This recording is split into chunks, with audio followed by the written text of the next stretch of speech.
Hello YouTube, today we're going to be reacting to Kentucky Ballistics. My 50 cal exploded. I have never watched this video. I've known it exists. I've never watched it. Link to the original video will be down in the description below, so be sure to go check it out. And if you like content like this and want to see more, like and subscribe, as it lets me know. Let's watch this 50 cal explode.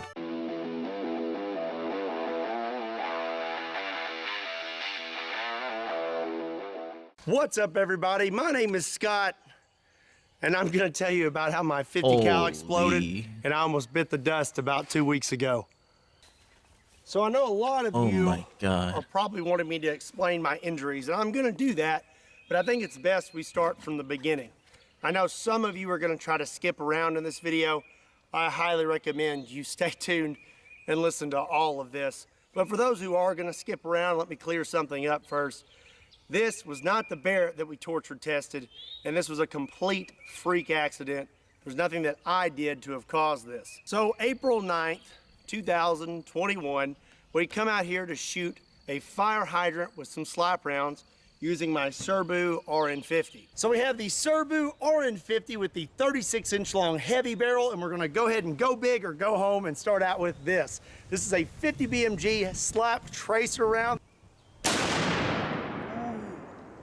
The slap rounds tend to go a little to the right, so I aimed a little to the left, but this one actually hit true to where I was aiming. We hit right here, and you can see that thing is smoking. And then we blew right through the back of this thing. Everything was going pretty smooth. We shot the fire hydrant several times, but the slap rounds were acting a little funny. One of the slap rounds hit like 1.5 feet low and to the right. I say we hit it with one more slap round, but this time aim for the thickest part of the fire hydrant and see what happens.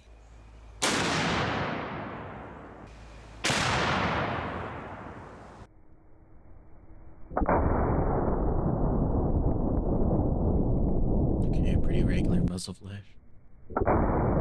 Oh gosh. The gun was functioning normally, as it always has. I've been using this gun for a long time now, and I've never had any issues out of it. So before all this happened, we took one last shot, and it was actually really cool. The round was stuck out the back of the fire hydrant. This is a 50 BMG silver red tip armor piercing incendiary tracer. So we went through the top of the fire hydrant. Look at that. Oh, that is so cool. Oh my gosh. It's just stuck out the back. After that, I decided I was going to take one last shot with a slap round and try to hit the thickest spot on the fire hydrant. So before I loaded my last slap round, I know that there was no barrel obstruction because I literally found the round in the fire hydrant. But this last round that I loaded into my Serbu RN50 was a very hot round, and I had no idea. And there's really no way for me to have ever known that this round was as hot as it was. I'm assuming hot means like dangerous. So here you can see me taking the last shell casing out, and now I'm loading in the slap round.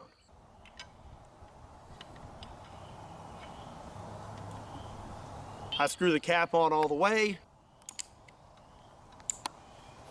It is and a cool looking gun, the gun closes completely, and everything is functioning as normal. And one thing, is something someone may mention, is maybe I didn't screw the cap on all the way. Well, you can clearly see the cap is screwed on all the way, and this gun actually will not close if the cap is not screwed on all the way. So everything was functioning good on the gun. What I didn't know was the slap round that I put inside it was extra hot, and I had no idea. And there's really no way for me to have ever known. These rounds are extremely rare, and they're very old. They're like $100 a piece. These aren't manufactured anymore, and really there's no way you can really know what's happened to them over time as they've passed hand to hand. I was under the impression that these were genuine military surplus rounds and hadn't been tampered with. So now I'm gonna actually show you what happened. Oh gosh. It's not graphic. All the graphic stuff happened I am not ready for after the fact, and I'm gonna tell you all about that, but I am gonna show you what happened just so you can see what happened to me that day. Oh God.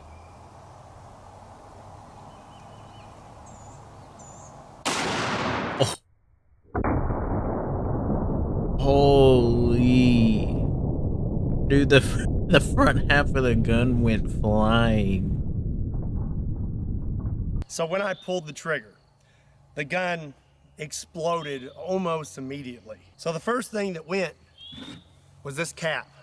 And this cap is solid steel, and it is very, very heavy. If you look right here, the threads are sheared off of this gun completely. Is that because of... I spoke with Mark Serbu, and he said that normal pressures are 55,000 PSI. And for those threads to have sheared off and this cap to have just blown off like that, we're looking at over 85,000 PSI. So the cap blows off. It's kind of hard to put these on because of my little nose brace. I'll explain. But safety glasses are on, and this cap, you can see this little crescent here. This cap hit me right there. I'm not really sure which way, probably more like this, but it struck me in the face. When this cap hit me in the face, it broke my orbital bone in 3 spots, here, here, and here. Well, it also broke my nose, and that's why I have this on. I've had to have facial surgery to repair all this. Here's the really bad part though. On this lower, normally there's these 2 ears that stick up right here. And this is what prevents you from closing the gun when the cap's not on all the way. If the cap is on all the way, it will fit perfectly right here with those ears pushed up against it. When the cap blew off the gun, it came straight back, shearing those ears off the lower. One of these is still at the hospital, and this is the one we found. This one zipped right past my head, went inside my hat, blew a hole through it, and took it off my head. That could have went in his head. 7 to 8 feet. Now the other one, oh my God, is what almost ended me. The other ear hit me right here in the throat. It proceeded to lacerate my jugular vein and then punctured a hole in my right lung. As for my hand, my best guess is... It lacerated his jugular vein and he is still alive. Like, how did they even have time to get to, like, the hospital? From my understanding, like, when your jugular vein, like, that's pretty much it. Like, you don't have a lot of time, if any at all. This is what did it. In the video, you can see that the stock almost disappears instantly. I believe it came in a downward motion and hit my finger. You have your natural bend in your index finger. Well, this bone right here looked like a V. So my finger looked like a big W. So back to the lacerated jugular. I've now been hit in the throat, and I'm not really sure what happened because when this cap hit me in the face, I went blind in my right eye instantly. I have vision coming back now, and they say my eyes should make a full recovery. But in that moment, I went completely blind in this eye, and it was like I had been punched. And I went backwards, and I landed on all fours. A lot of you wonder who is behind the camera in my videos. This is my dad. Hello, Dad. His name is also Scott. If he had not been out here with me, that would have been it for me. He come running up and he let me know of my injuries because I was still in a daze. Thank God that Dad was there. Punched in the face by a big metal cap. And he let me know real quick that there was a hole in my neck and I was losing a lot of blood really fast. My dad shoved his thumb into my neck and said, "Put your thumb there." Now that I'm aware of what's going on, I took my left thumb, I took my shirt, wrapped it in my shirt, and I shoved it as far into my neck as possible. I was not aware that my jugular was lacerated, but I did know this is really bad. I have a law enforcement background, and I've been trained in injuries and wounds and gunshots and things like that. And I know very well that if you get hit in the neck, it's not good because you can't tourniquet a neck. After I had plugged the hole, I applied extreme pressure, pinched my head down into my hand, and made a run for the truck. So the truck here was right near us. I would be so out of it, bro. I'd be too panicky. I had to run around the front. I jumped in the passenger seat. Dad jumped in. and we took off. And this all happened in a matter of seconds. I would say under a minute. We were in that truck and just hauling tail into town. Something I forgot to mention, this upper weighs like 25 pounds. And you can see in the video, yeah, it just goes that it flying. just gets thrown off the table. So much pressure came out the back of this upper that it launched it off the table. It's an insane amount of energy that was thrown into my body. So now we're driving So very that bullet fast was into like town. essentially I am like a applying little bomb. constant pressure to my throat, and I'm breathing very slowly, trying to control my heart rate, because the faster your heart rate, the faster you're going to bleed. My dad's driving, so I thought it would be nice of me to call the ambulance. My dad didn't agree with this, but I wanted to do it myself because I wanted to try and stay awake. I needed to be doing something to keep myself conscious. If you have an iPhone, there's this nifty little feature on the side here, and if you hit that button one too many times, it'll call 911. Yeah.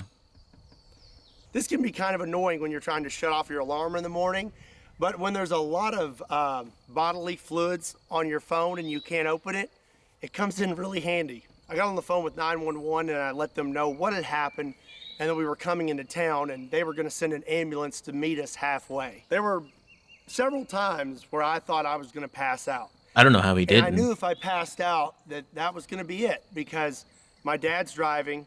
If I pass out, who's gonna keep applying pressure to my neck to keep me from bleeding out? Times like this, you really need something to focus on, and I focused on my kids. I had their faces in my brain, and I just focused on them, and I fought as hard as I could. I stayed conscious the entire time. We met the ambulance halfway. They got me loaded up, and we took off towards the hospital. And like I said, I know that I was in a bad spot, and I don't know if you know this, but if your jugular is completely severed, you have 30 seconds. I knew that being hit in the throat, I may not have much time, but the closer we got to the hospital, the more my confidence built, and I thought, hey, maybe I'm gonna be all right. When I was in the ambulance, I asked them to cut my shirt off because I was having trouble breathing, and I thought maybe I'd been hit in the chest as well. They cut my shirt off. There wasn't anything there, but when I got to the hospital, they x-rayed me, and they said my right lung had collapsed because it had filled with blood, and that was from this little guy here puncturing my lung as well. So from there, they had to intubate me while I was wide awake, and I tell you, that is not fun. Take this long metal rod with a point on it, and they stick it through your rib cage, and it wasn't fun. After that, I was feeling a little better. I could breathe a little better. And then they wanted me to take my thumb out of my neck, and I was like, we're not taking my thumb out of my neck. I completely understand you that. just wrap it up with some tape and stay there. But they told me I had to take my thumb out of my neck. So they had a bunch of gauze and packing, and as soon as I pulled it out, they packed my throat. When I pulled my thumb out, that's when I saw my finger, and they said that I audibly said, oh, that's not good, because my finger looked like a big W. They informed me after that they were gonna have to life flight me to Vanderbilt Hospital in Nashville, Tennessee. Very, very good hospital with very, very good doctors. Obviously, I'm here making this video. Big shout out to Vanderbilt Hospital. You guys are the best. So now they're about to knock me out. No kidding. At this moment, I realized that this may be the last time that I see my wife or see my dad, because once they knock you out, you know, that's it. Either they're gonna fix you or you're not waking up. My wife had arrived. I called her in there, I held her hand, and we had words, and then I called my dad in to pray. And after that, I remember waking up in Vanderbilt Hospital, hooked up to every machine possible. God. I'm gonna throw some pictures in here. Jesus. So they did a number on me. So you can see this cut here, and this actually goes all the way down to right here. To repair my jugular and my lung, they had to open up my chest completely. They cut me completely open, just like open heart surgery. They told me a guy my size should hold 6 to 8 units of blood, and total, from all the blood I lost from the initial injury and the surgeries, they had to give me 5 units. There was also oh my God, where's all this blood at? There's also a chance that I could have had a stroke. To repair your jugular vein, they have to pinch it off. Well, your jugular vein supplies the oxygenated blood to your brain. So they can only pinch it off for so long. They pinch it off, they repair it, then after that, when they open it back up, all that blood rushes into your brain and there's a chance you could have a stroke. Praise God, I did not have a stroke as well. As for my hand and my face, they had to do surgery on that as well. I have pins in my finger to hold it in place. And like I said, they had to repair my orbital bone in 3 spots. As you can see, they cut me here and right here. And they also cut inside my mouth, all the way back here to the front to be able to get to all of those spots. So I had a breathing tube in, but I still wanted to talk. I wanted to know what had happened to me and what was going to happen. No, let's not. Let's say, my nurse, imagine Cody, if he'd been out there by himself. Shout out to that guy, best nurse ever, brought me a dry erase board so that I could write and ask questions. I wanted to talk to my wife. Well, he would call her for me, and then I would write out what I wanted to say, and he would say it over the phone for me, and then I could sit there and talk to my wife. Also, I really wanted a Mellow Yellow. I was craving it so bad. When I was finally unhooked from everything, I remember sitting in my room, and he peeked his head in. He was like, "Can you eat and drink now?" And I said, "Yeah." And he handed me a Mellow Yellow. Coolest nurse ever. So for about 2 days, I had tubes coming out of the front of my chest, 1 tube coming out of my right side, and 1 tube coming out from behind my collarbone to drain everything around my lungs. And I had to carry this little vacuum pack with me. They removed those really quick. I'm healing extremely fast. They kicked me out of trauma within a few days. This happened on April 9th, which is a Friday. I went home the following Saturday. There is a lot more to this story when it comes to my injuries and everything that I had to do to overcome lucky them. and fortunate. Long story short, I shouldn't be standing here. Yeah. I should be 6 foot under, and if it wasn't for God, I wouldn't be talking to you right now. So I know there's one big question that you're all wondering. What's gonna happen to Kentucky Ballistics, and am I gonna keep making videos? And the answer to that is absolutely. I'm not gonna quit doing what I love because of a freak accident. There's nothing that can keep me from continuing on. I love what I do, and I appreciate every single one of you. I am healing at a Wolverine rate. I am healing so fast that really a lot of people have been kind of confused at how fast I'm healing. He looks That's God. He's great healing me right quick. here, all things considering. And I'm gonna keep making videos, and I cannot wait to get back out here.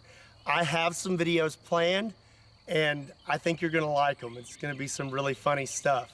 Also, I know there's gonna be a good bit of you just put a thumb in it. Support me while I'm healing, and I really, really appreciate that. But I don't want to do a GoFundMe or anything like that. If you want to help me out, I want you to get something out of it too. So we got some new shirts.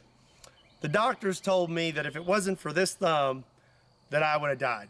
This thumb saved my life, and my wife came up with this saying. She said, "Just put a thumb in it." Just put a thumb in it. Funniest thing ever. So that's what we're going with. We have "Just Put a Thumb in It" shirts. I think these are awesome. I love it. And if you want to support me, there's a link in the description down below. They're available now. Pick you up a shirt and support Kentucky Ballistics. This is not my normal content, and definitely not what you expected me to post this week, but this is something I felt like I needed to let you know. Again, this was a complete freak accident, and there's no way I would have ever known just how hot that round was until it was too late. So like I said, I'm healing really fast, and I'm gonna be back to it as soon as possible. But in the meantime, keep your eyes peeled for some pretty interesting videos I have planned and my update videos. Before I close this video, I just wanna say how much I appreciate every single one of you. Thank you for making what I do possible. And I know that the majority of you are gonna be extremely supportive right now, and I really, really appreciate that. Don't forget, if you wanna pick up a shirt, there's a link in the description down below. And as always, my name is Scott. My name is Scott. You will most definitely see me next time.